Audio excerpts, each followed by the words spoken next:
Hello, ladies and gentlemen. Welcome to the rundown. I'm sorry for my demeanor. I'm a little pissed about some shit I can't necessarily talk about on main. But let's start today with a video from that we were supposed to have last week, but due to technical issues, we weren't able to. So, shall we? Let's do it. Also, hey everybody, I'm here.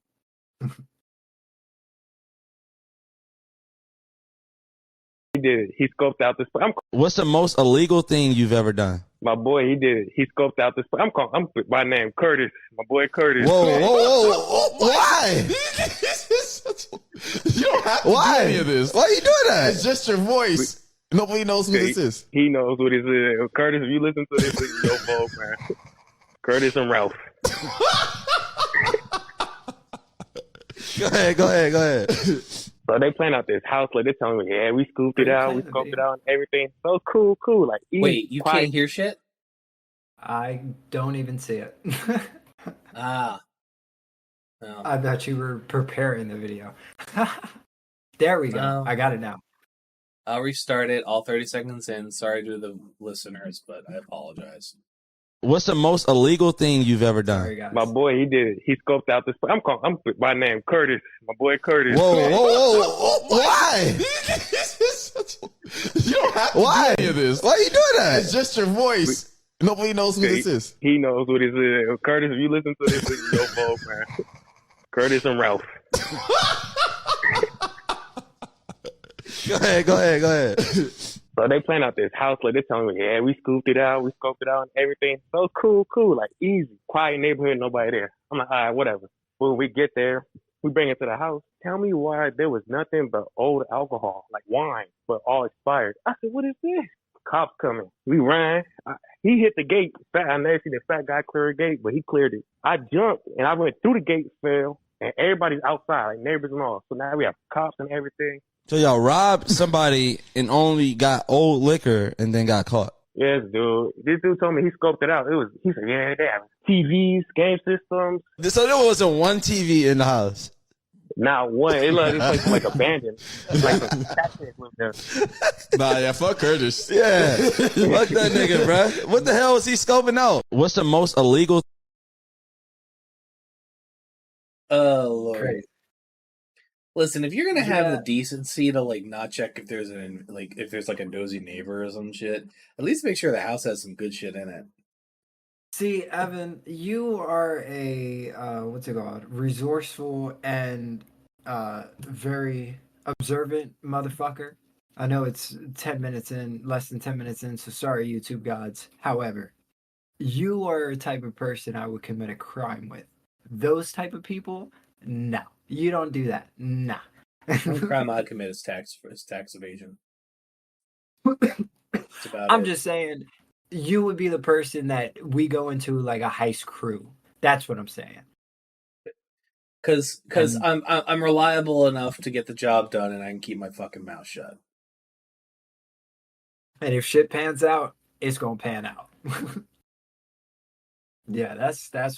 But here's the thing: I went to the unfortunate son school of criminal defense, which is plead the fifth, shut the fuck up. Like, even if you know you did nothing wrong, even if you know that you are just getting yoinked, keep your mouth shut. I'm not sure if you remember these guys, but on Instagram, they're probably all over social media, or at least they used to be. It was like two lawyers that were hella stoner dudes. Shut the fuck up, Friday. Shut the fuck up. Yep. Shut the fuck up, Friday. No, because they're right. No, because they are right. That is 100%. So, the hardcore nerd community for Fallout, by the way, just as an update from last week's episode, has come to a consensus. The young guys, like myself, are like, okay, Todd Howard came out and said New Vegas was canon. The things that are shown in the show are aren't as black and white as they may seem. We like it. I've watched 2 7/8 of an 1 7/8 of an episode. I'm waiting for Meadow to get okay because the fucker stabbed a dog and she's not okay with that. Neither am I. Yeah, I know. But you could tell Meadow this, and I'm gonna just spoil this a little bit. Dog meat doesn't die. He doesn't die. He stays Okay. alive. Okay, cool. Regardless, Show is pretty fucking great. It's pretty. Don't get me wrong. They definitely, Hollywoodify some of the bullshit. I'm don't not spoil gonna it sit for here- me, but I have a prediction that Maximus was the person that put that razor blade in her boot. You'll find out who does it. I won't say anything. So it was him.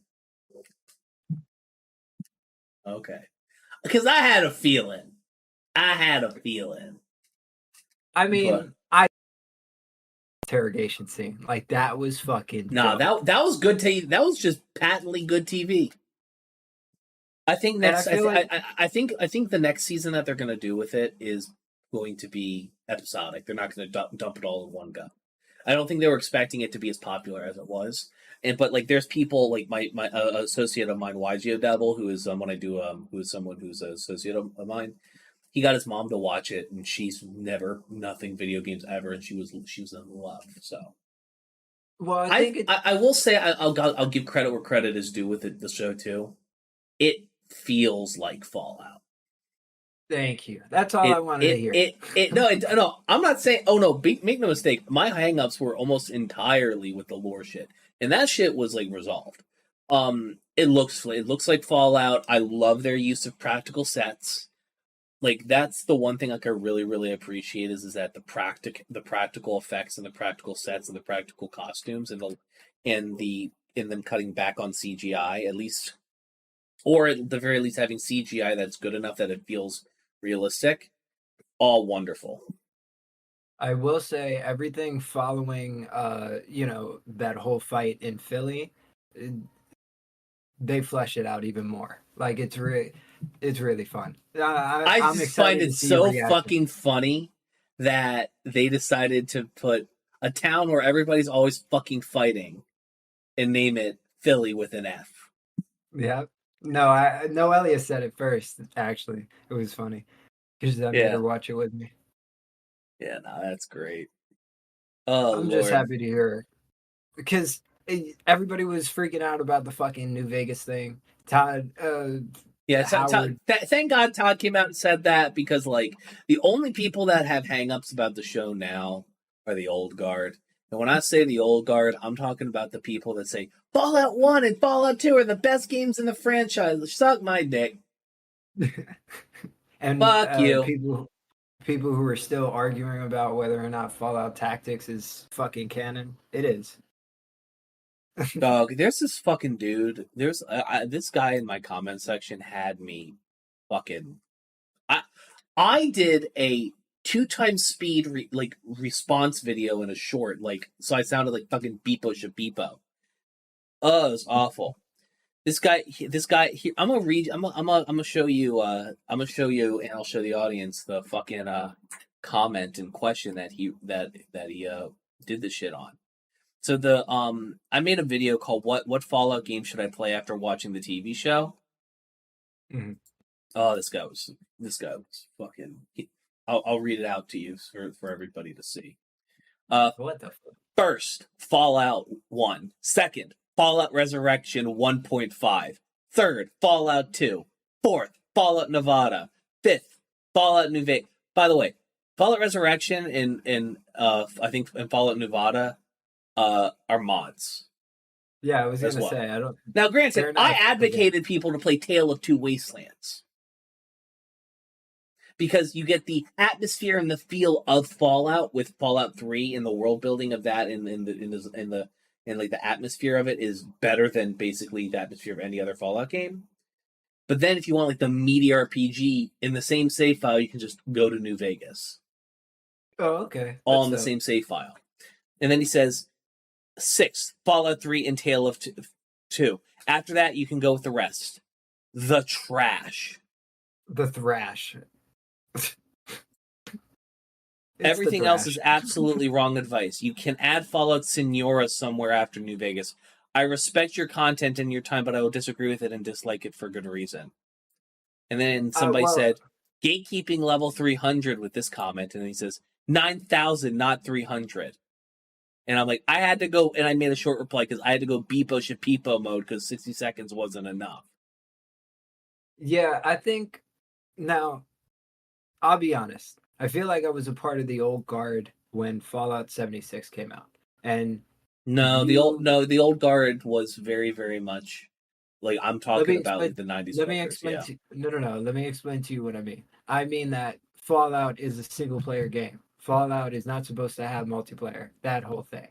And I think when it first came out, those arguments were valid because it was not a good game on release. Don't get No. me wrong; it had the bare bones Wasn't. of what needed to be done, but it wasn't there.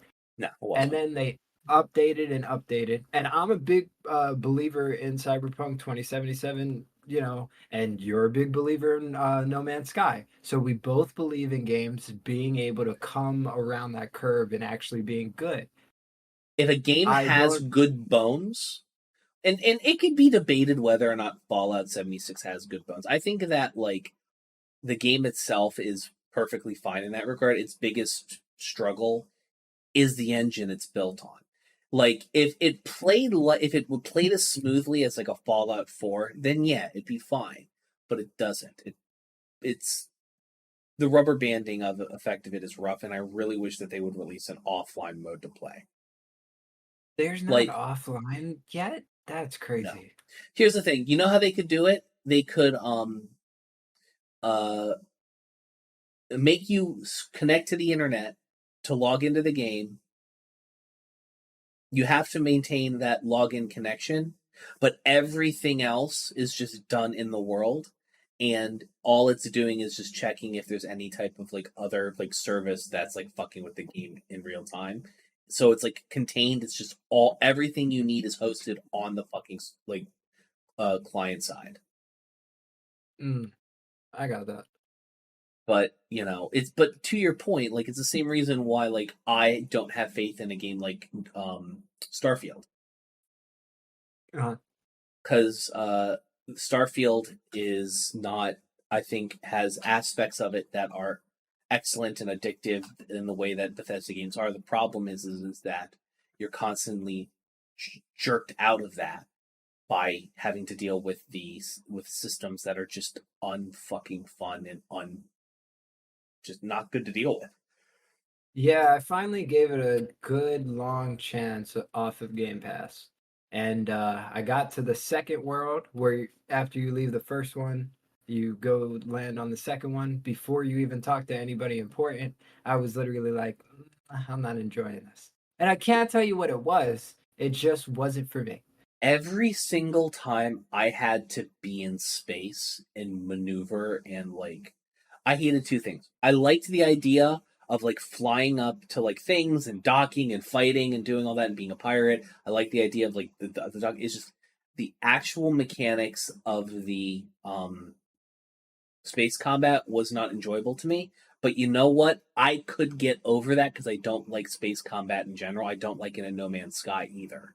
There's a reason why I have a souped up S rank thing with all the maxed out shit, so I can just curb stomp everything and not have to fucking try.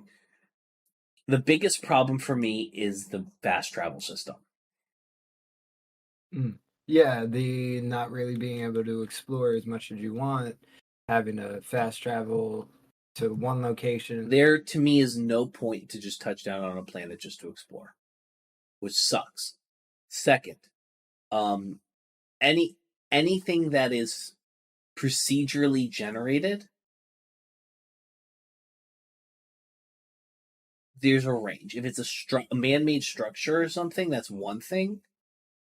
But if it's like a bunch of caves, it's awful. Is that how the maps on Starfield are procedurally generated?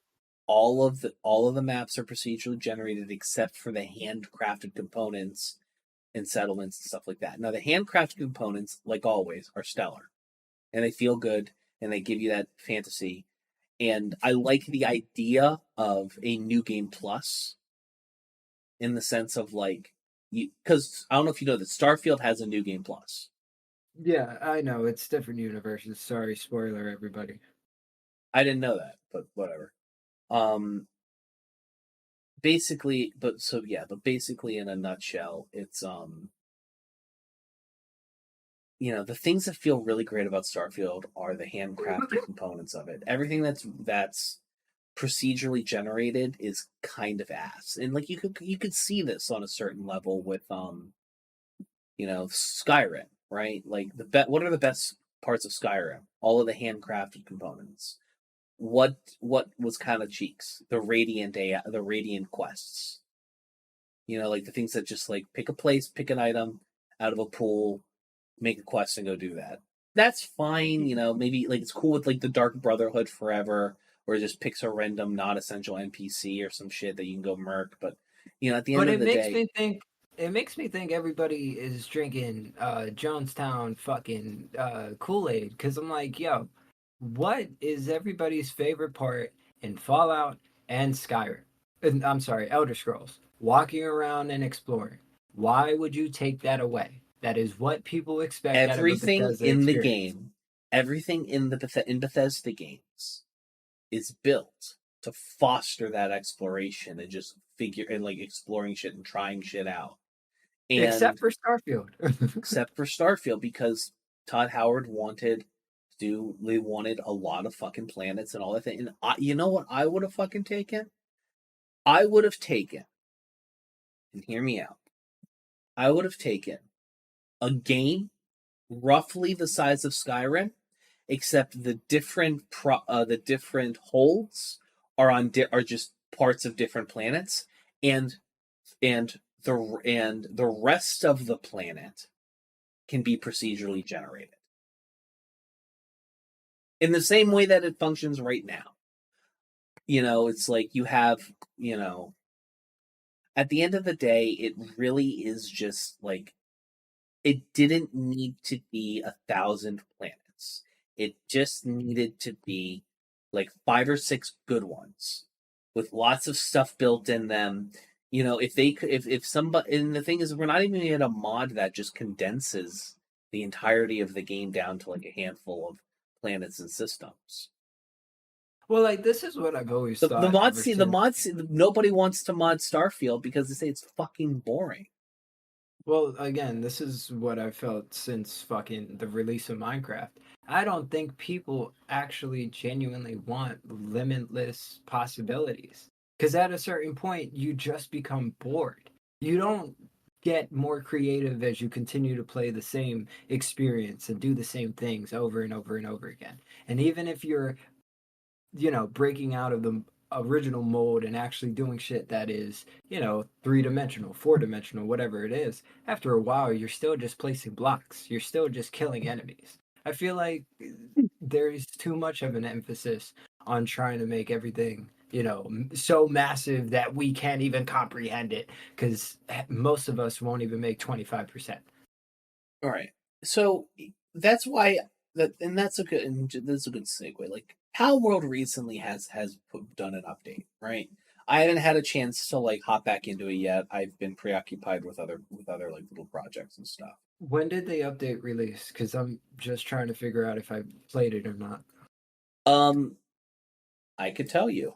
The Pal World release, that released sometime last week. Okay, here, no, I haven't played it. No, me either. So here, I can actually pull up the Nautica's on sale too. No, I can pull it up for you here. For sure. Pal World. Couple really great things. Dedicated I server know pack. they're doing arena battles, right? Almost like Pokemon battles, but you fight alongside the people. Yeah, they're doing. They did a teaser for it. A couple of the updates and stuff that they had done is they added a raid boss. Okay. With different levels and things of that nature.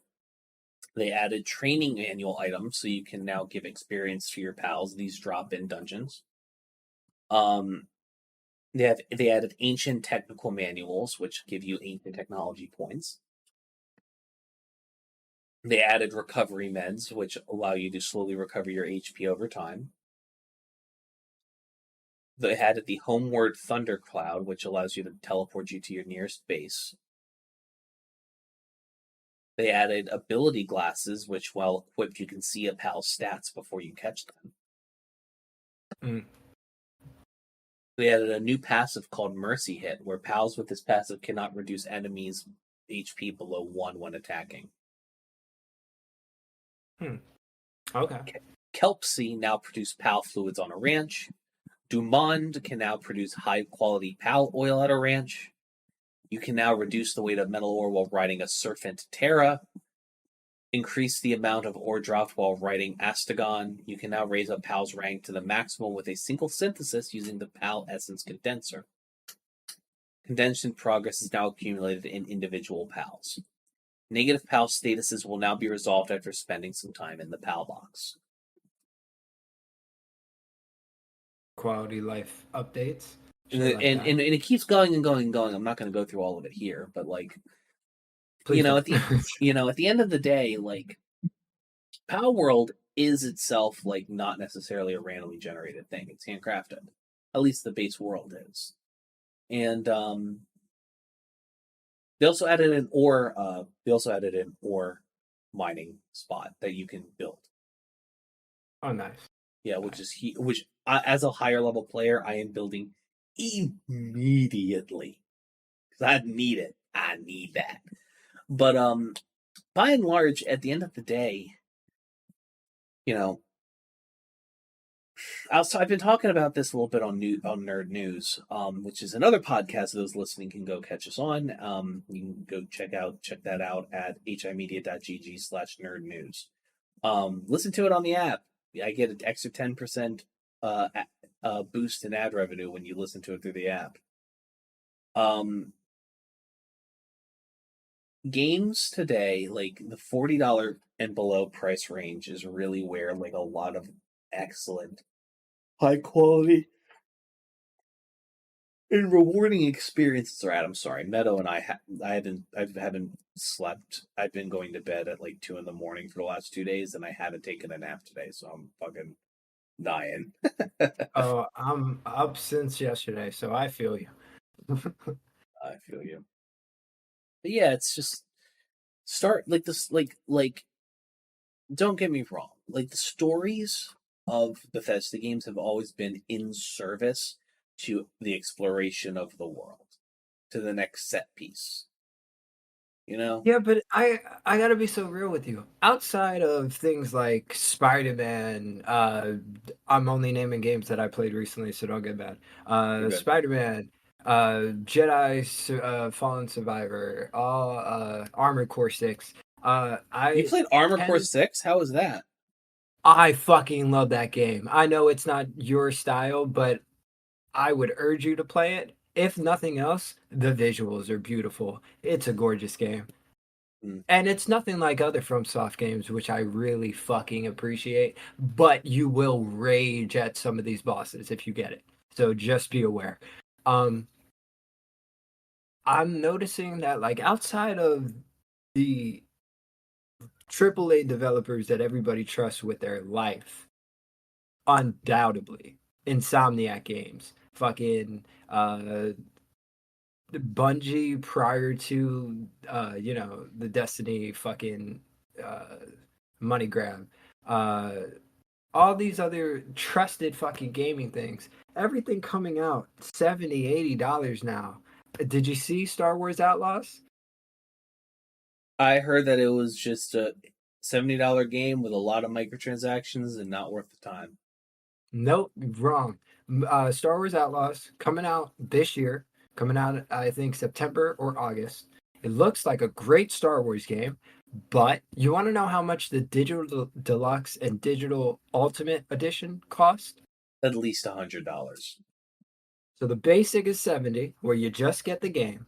Gross. The Continue. digital deluxe upgrade Just the deluxe, not ultimate, is $110, Evan, and the ultimate edition is $130. What the fuck is going on nowadays? Because I don't know. The line must go up. Gaming is already one of the most profitable media divisions in the world. Gaming makes more than movies, TV, and music combined. But if you're not putting out a Baldur's Gate, Spider-Man, God of War, shit that people, Red Dead Redemption, GTA, a fucking game that we've been playing for over 10 goddamn years. If you're not making those types of experiences, I'm not even talking about big AAA titles, because look at Helldivers, and look at fucking Palworld, and look at Lethal Company. How come those games are able to get the care, are able to get the support from fans and the fucking creators alike, and there's no public meltdown over the outcry that more games need to be more so like Helldivers or more so like Palworld than fucking Kill the Justice League? Because that's what I'm not understanding, but that's the trend. That's the direction we're moving. Because by and large, games like Kill the Justice League are an exception and not the norm, in the sense that games that are $70 and are pay to win slog fests and with microtransactions and grindy bullshit, they sell in enough quantities and enough people pay for the microtransactions that it's worth it. Oh, I know. Microtransactions are literally more than 50% of gaming sales. That's why microtransactions will never go away from gaming.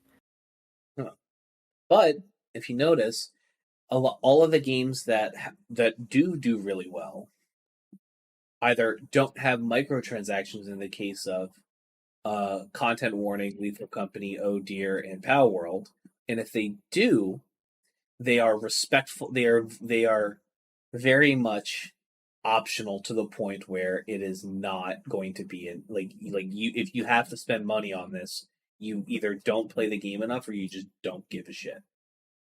Or you're just buying it for cosmetic reasons. Because, the progression, progression and stuff is locked up in the war bonds in Helldivers. But to get a new war bond, you got to spend 1,000 credits. But you get if you just explore a tiny bit at each mission, you'll get 15 credits a piece, and after a week of a play session of playing for a few hours every night, a week or two of playing a few hours every night, voila, you can now pay for the war bond. Yeah, and also the war bond is also, by the way, the war bond that you can buy it's $10.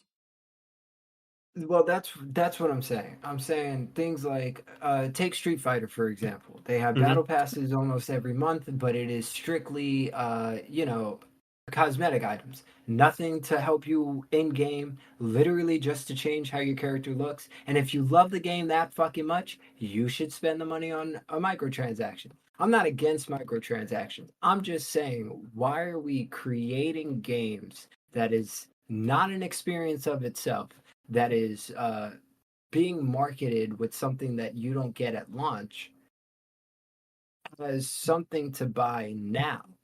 Pause real quick. So unpause.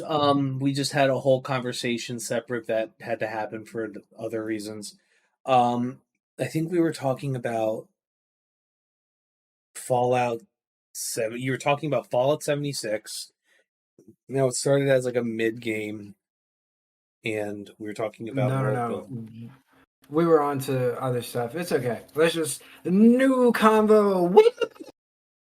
Sorry if anybody feels unsatisfied, but we literally just were talking for a half 15 minutes, half hour about some heavy shit. So, and you could take a drill to my brain. I still wouldn't remember what the fuck it was we were talking about. I want to talk about the Adeptus Custodes.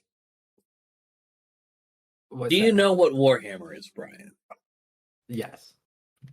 Do you know what Warhammer 40K is? Yes. Do you know that this past week, Games Workshop said There has always been female custodies. They played the same game I played. Yeah.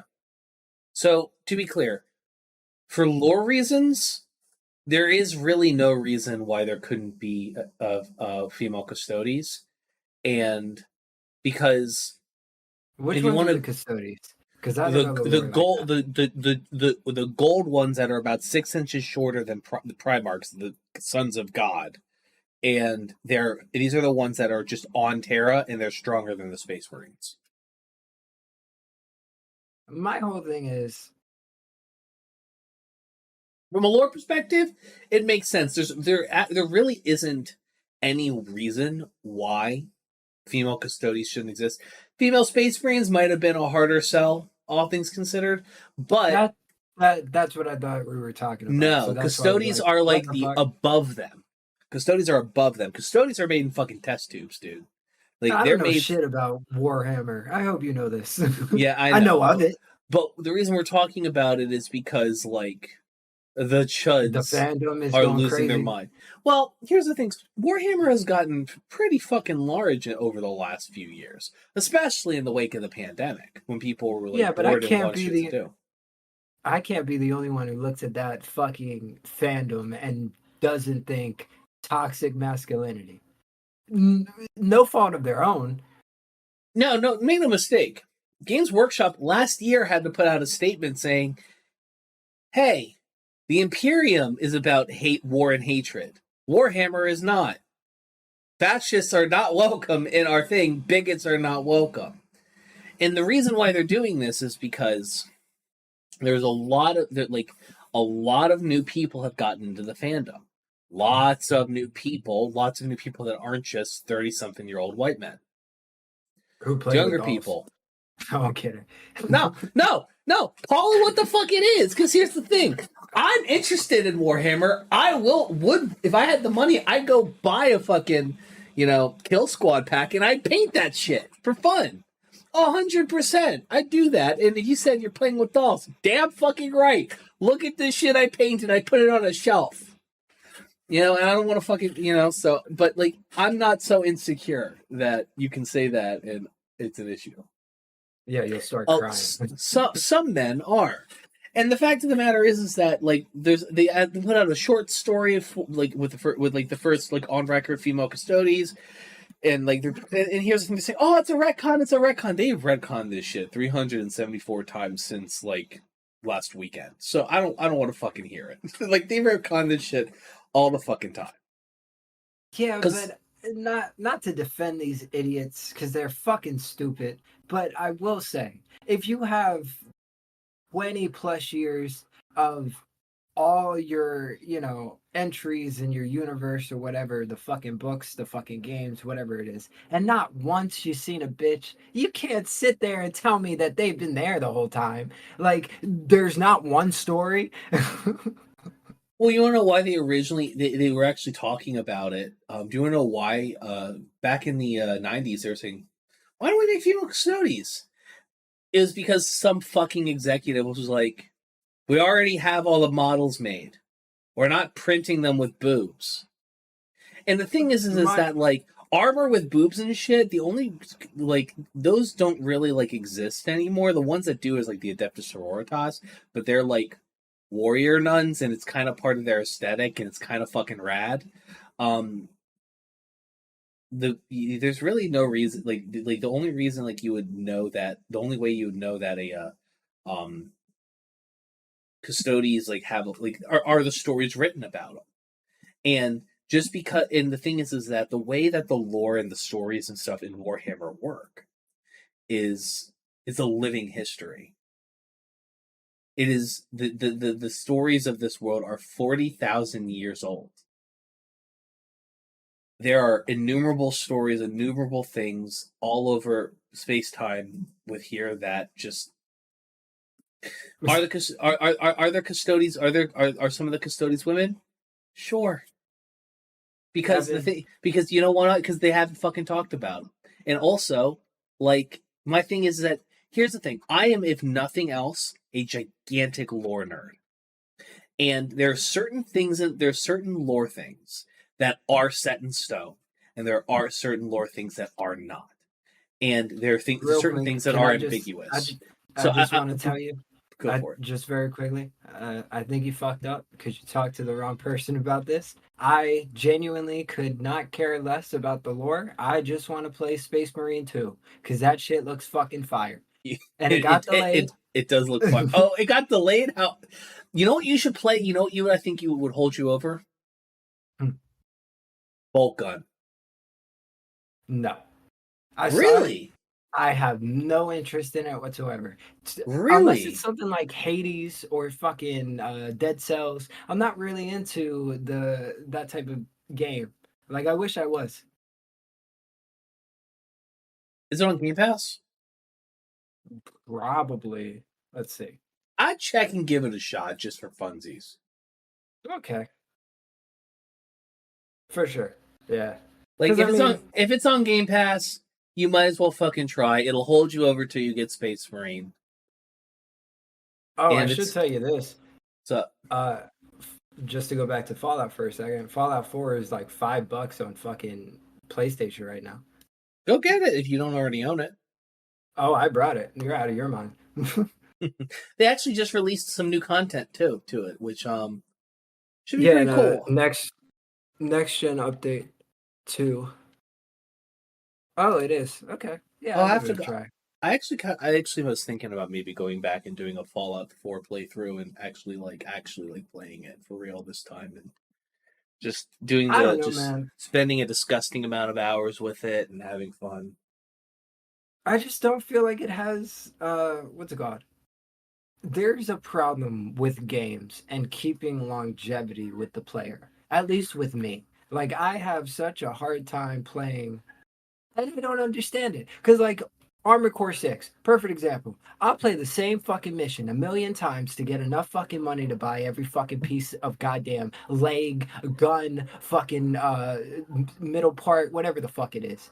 Right. And then I'll play something like Fallout 4, and once I get past the fucking Diamond City, I'm like, oh, what the fuck do I do? Ah, you get what I'm saying? I mean, like you Not have that quickly. you have a solid goal, but then like it just opens up a little too much, and you're just like all of these fucking quests in the quest log. You're like, what the fuck do I do now? I don't want to go. I have to go all the way over there, and there's no fast travel. I don't want to fucking go all the way over there. It's like the fucking yeah. I understand what you mean. There gets to be a point in the game where you just kind of hit like a limbo, and you're like, what the fuck do I do? And then at a certain point, like it kind of recondenses and you kind of like get on the straight and narrow again once you get past it. And then after that is usually like the end game. Skyrim's like that for me. Like between the levels of like 30 and like 45, where I'm like in the middle of like multiple different quest lines for multiple different guilds. And like multiple different things are going on, and my quest log is bleh, and there's so much shit. And it's just like, I'm just over fucking whelmed with options. And eventually, like, I start knocking shit out. I finish this storyline. I finish this storyline. I finish this quest line. I finish this guild, that guild. And then it just kind of like all comes together. It's something that like, I don't know what it is. It's like being in that moment, like that area of a Bethesda game, it feels good and bad at the same time. It feels like, oh, I'm really like into this. Like, there's so many options, and I'm like trying this. And I'm like, oh, but what the fuck's over there? And you just get longer and longer and longer, and then you just like your quest list is like yelling at you, like is sitting in the back of your mind, like as you're exploring this random fucking dungeon. Do you want to go Another 1,000 paces? Another settlement needs your help. Yeah, man.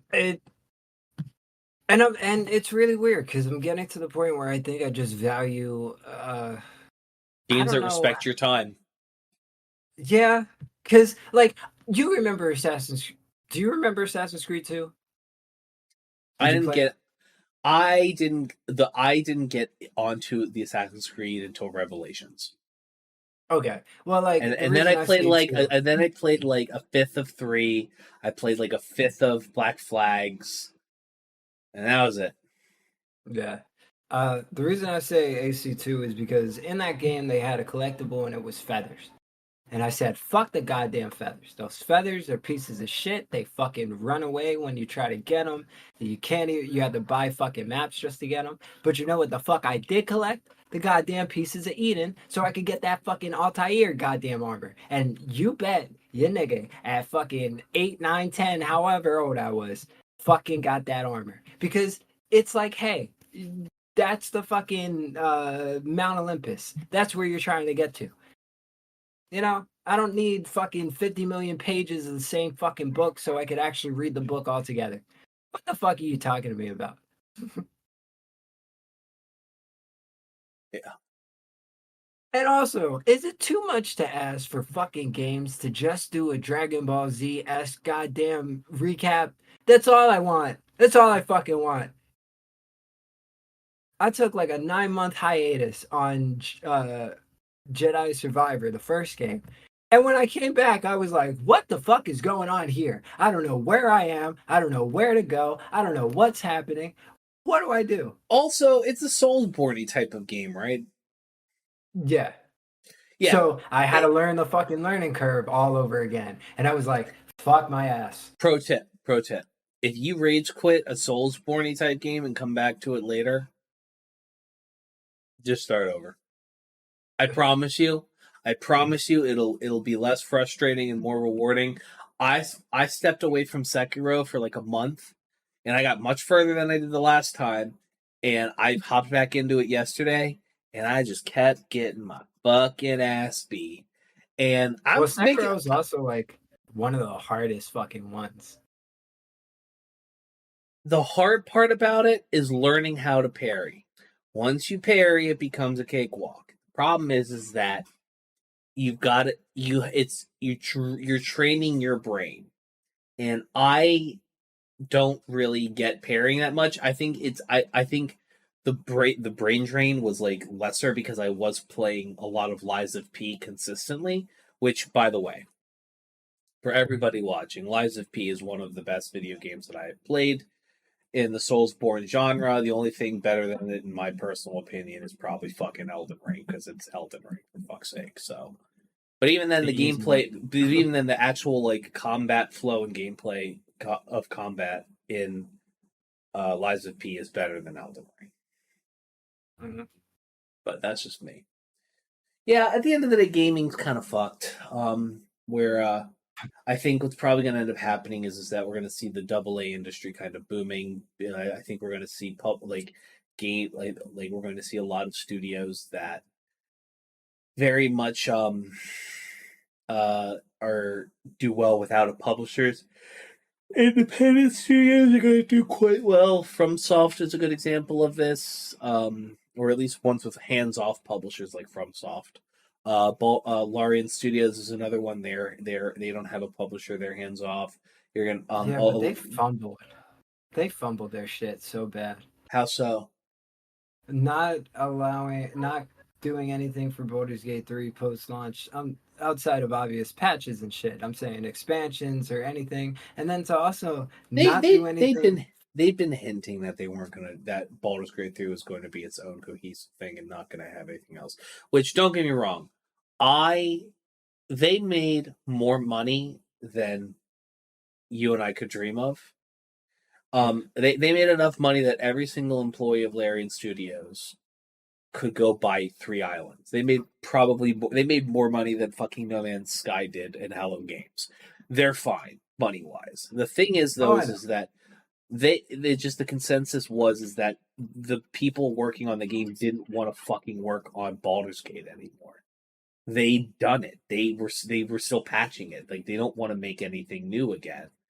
They want to work on other projects, and here's the thing: the next thing that fucking Larian puts out is probably going to be another Divinity Original Sin or something akin to it. It's probably going to be something in Pathfinder, and that's fine. And when it comes out, I will probably play it because I want to I want to have sex with weirdly colored elven women, in games. So Yeah, but I'm just saying, us as consumers, we lose because there is an example of a great game made by a great studio who takes the time and the allotment of resources that is actually needed, and it benefited them very well. It just doesn't they bode they well they, they for also us. lost they also lost a quarter of the team that helped make that game. They lost the lore masters and the art and the people and the art directors and the designers at Wizards of the Coast. Well, Because see, Hasbro laid them all the fuck off. that's the thing. Like Rocksteady, just to bring it back to Kill the Justice League for a second. The reason that game is so ass is because everybody from the fucking Batman Arkham games is gone, long gone. Like over 10 years, they are no longer fucking employees, which is crazy to think about. But it's like, yo, you are a legendary studio. You gave birth pretty much to the modern day superhero fucking video games.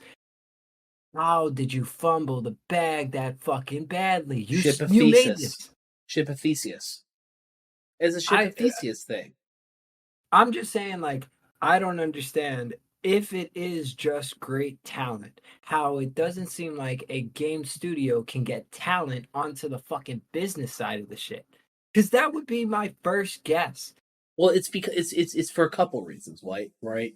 Blizzard back in the day, before the Activision takeover, for all their fucking problems, obviously, like the interpersonal issues and shit, developers ran the business.